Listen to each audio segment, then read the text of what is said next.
আসসালামু আলাইকুম রহমতুল্লাহি ওয়া বারাকাতুহু। কেমন আছেন সকলে?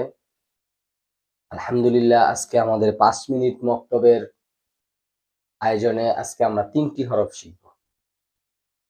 আজকে কয়টি হরফ শিখব? 3টি।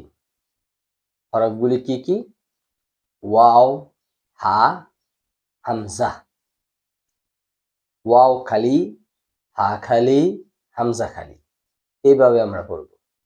কারণ যেহেতু নক্তাও আমাদেরকে চিনতে হবে, সেজন্য যেটাতে নক্তা নাই ওটাকে নক্তা ছাড়া পড়তে হবে।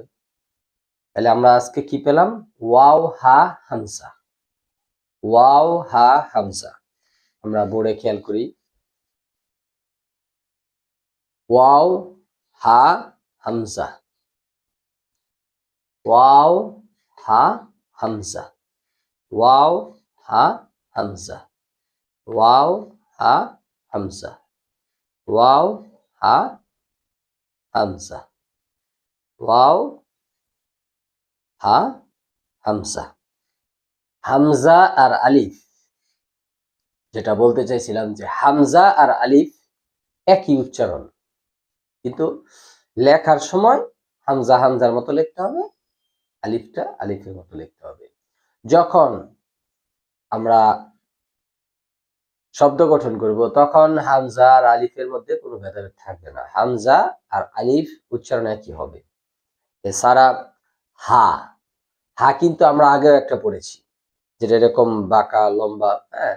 ওই হা আর এই হার মধ্যে অনেক বেশ কম। একটা হলো হা আর এটা হলো কি হা।